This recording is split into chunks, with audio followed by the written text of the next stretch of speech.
Naku po, mukhang ito na nga ang kinatatakutan ng lahat dahil ang gulo sa Middle East ay hindi na lang basta bangayan ng Iran at Israel. Ang pinakasariwang balita ngayon, direkta ng tinamaan ng mga suicide drone ang US Embassy sa Riyadh, Saudi Arabia. Kasabay nito, halos huminto na rin ang galaw ng mga barko sa Strait of Hormuz dahil sa tindi ng panganib, kaya asahan nating magmamahal na naman ang presyo ng gasolina at bilihin sa atin. Habang nagkakagulo sa lupa at dagat, pumasok na rin sa eksena ang Russia at China na nag-uusap na kung paano nila susuportahan ang Iran. Ito na nga ba ang hudyat na sasali na ang mga higanting bansa sa giyera at magiging simula ito ng mas malawak na labanan na damay pati ang mga Pilipino? Pero bago po ang lahat, baka pwedeng palike ang video na ito dahil napakalaking bagay na ito sa aming content creators at mangyaring mag-comment sa baba kung taga saang lugar ka para malaman namin saan umaabot ang ating mga video. Maraming salamat po. Nagsimula ang lahat nitong February 2018 nang magsagawa ng isang operasyon na pumatay kay Ayatollah Khamenei at sa maraming matataas na opisyal ng Iran. Dahil sa tindi ng galit, agad na gumanti ang Iran at nagpaulan sila ng napakaraming misil sa Israel. Kahit gaano pa kagaling ang depensa ng Israel, hindi nila naharang lahat ng bala dahil sa sobrang dami nito, kaya may mga bahay at gusali na direktang tinamaan sa Tel Aviv. Nakakalungkot dahil may mga sibilyan na ang namatay at ang mga tao doon ay hindi na lumalabas sa mga bomb shelter dahil sa walang tigil na tunog ng sirena sa buong paligid. Pero hindi lang pala Israel ang target ng Iran dahil idinamay na rin nila ang mga karatig bansa na ginagamit ng Amerika bilang base militar. Sa Dubai at Abu Dhabi, niyanig ang mga sikat na hotel at matatayog na building dahil sa mga drone na pinasabog ng Iran. Dahil sa takot, kinansela agad ang mga flight sa mga airport, kaya maraming turista at pasahero ang natrap sa loob. Pati sa Kuwait, naging magulo ang sitwasyon sa langit dahil may 3 fighter jet ng Amerika ang bumagsak. Ang masama pa rito, sinasabi ng Pentagon na mukhang sariling kampo rin nila ang nakabaril sa mga eroplano dahil sa sobrang gulo ng radar kung sino ba talaga ang kaaway. Dahil sa bilis ng mga atake, ang buong Middle East ay itinuturing na ngayon na aktibong zone ng giyera. Ang malinaw na plano ng Iran ay takutin ang Amerika at ang mga kakampi nito para lumayas na sila sa rehiyon. Ang tensyong ito ay mabilis na nakarating hanggang sa Saudi Arabia kung saan nagulat ang lahat sa 2 drone na bumagsak sa loob mismo ng US Embassy. Dahil dito, nag-utos na ang Amerika na ilikas ang lahat ng kanilang tauhan at pamilya mula sa Saudi, Bahrain at Jordan. Pati ang mga kababayan nating OFW sa Riyadh ay nakatanggap na ng mga emergency alert sa kanilang mga cellphone na bawal munang lumabas ng bahay dahil baka may mga kasunod pang pagsabog. Habang ang lahat ay nakatutok sa mga putok, sa likod ng mga kamera naman ay kumikilos na ang Russia at China. Nag-uusap na ang kanilang mga leader para kondenahin ang ginawa ng Amerika at Israel. Para sa Russia at China, ang pag-atake sa leader ng Iran ay isang malaking paglabag sa batas at hindi nila hahayaan na matapos lang ito ng ganoon. Mukhang hindi na lang ito laban ng 2 panig kundi banggaan na ng pinakamalalakas na bansa sa buong mundo. Grabe! Hindi lang pala usapin ng pasikatan ng armas ang dahilan kung bakit ayaw bumitaw ng Russia at China sa gulo na ito.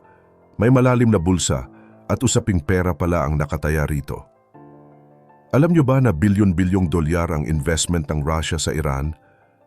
Mula sa mga nuclear reactor, mga kalsada, hanggang sa mga negosyo sa enerhiya, lahat yan ay nakasalalay sa katatagan ng Tehran. Takot ang Russia na kapag tuluyang bumagsak ang gobyerno sa Iran, ay mawawalan sila ng matinding kakampi na tumutulong sa kanila para tapatan ang impluensya ng Amerika sa Asya. Sariwa pa sa isip nila ang nangyari sa Syria noong 2024 kung saan natalo ang kanilang pambato, kaya gagawin nila ang lahat para hindi maulit ang ganoong klaseng pagkapahiya sa pagkakataong ito. Ang China naman, mas matindi ang kaba dahil sa usaping sikmura at ekonomiya. Isipin nyo, halos 70% ng langis na ibinebenta ng Iran ay China ang bumibili. Bukod pa diyan, ang Iran ang pangunahing bagsakan ng mga kagamitang gawa sa China. Kaya kapag tuluyang nasira ang Iran dahil sa giyera, parang pinutulan na rin ng hininga ang ekonomiya ng Beijing. Nagbabala na ang kanilang leader na hindi nila hahayaan na maging tagapanood lang habang sinusubukan ng Amerika na ubusin ang puwersa ng Iran. Dahil sa pagsasama ng Russia at China, ang dating away sa isang rehiyon lang ay mabilis na nagiging banggaan ng mga pinakamalalakas na bansa sa mundo na pwedeng humantong sa isang madugong krisis na damay tayong lahat. Dahil sa init ng bakbakan sa langit at sa tindi ng pressure mula sa Russia at China, ang pinakaimportanteng daanan ng langis sa buong mundo, ang Strait of Hormuz, ay tuluyan ng huminto ang daloy. Isang bantalang ng Iran na susunugin nila ang anumang barkong dadaan ay naging parang higanting parking lot na ang dagat. Sa ngayon, mahigit 250 dambuhalang barko ang nakatigil at hindi makagalaw. May mga tanker na nakatambak malapit sa Iraq at Saudi habang ang iba naman ay naghihintay lang sa labas ng dagat sa may UAE. Hindi lang takot sa missile ang dahilan kung bakit ayaw nilang gumalaw. Ang totoo niyan, bumagsak ang insurance market dahil ayaw nang kumuha ng risk ng mga kumpanya. Ang bayad para sa seguridad ng isang barko ay tumalon ng mahigit 30%.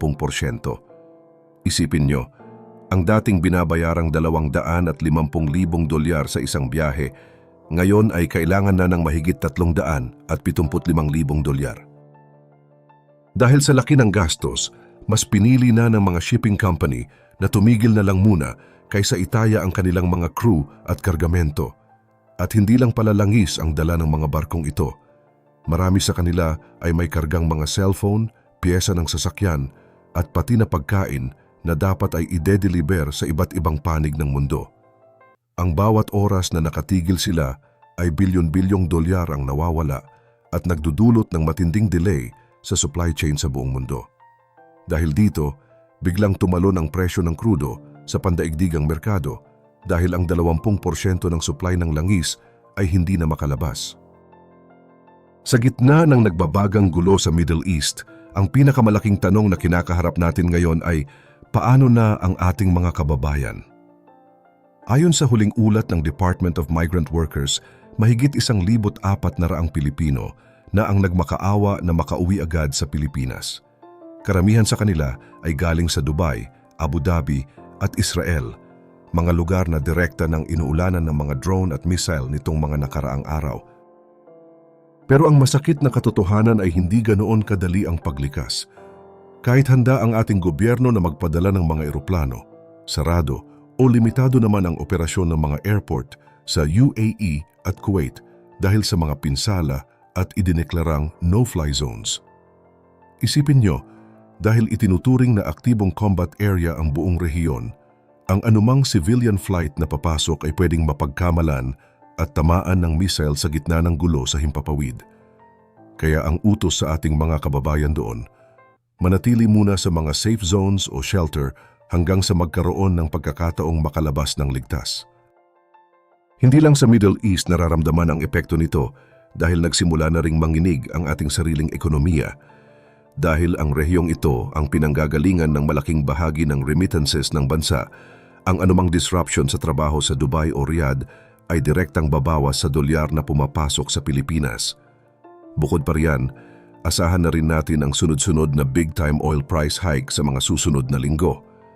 Kapag tumaas ang presyo ng gasolina, siguradong susunod na ang taas presyo sa pamasahe at mga pangunahing bilihin gaya ng bigas at delata.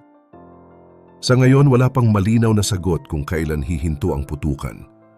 Ayon sa balita, posibleng tumindi pa ang mga atake sa mga susunod na araw, lalo na sa mga nuclear site ng Iran. Ang kaligtasan ng ating mga OFW ay nakadepende na ngayon sa resulta ng pag-uusap ng mga dambuhalang bansa tulad ng Russia at China sa United Nations. Hanggat hindi nagkakasundo ang mga world leaders, mananatiling kritikal ang sitwasyon ng ating mga modern-day heroes. Nakakatakot isipin na ang bawat pagsabog na nagaganap libu-libong kilometro ang layo ay ramdam natin hanggang dito sa loob ng ating sariling mga kusina at bulsa. Kayo, nararamdaman nyo na ba ang unti-unting pagtaas ng presyo ng bilihin sa inyong lugar dahil sa gulong ito?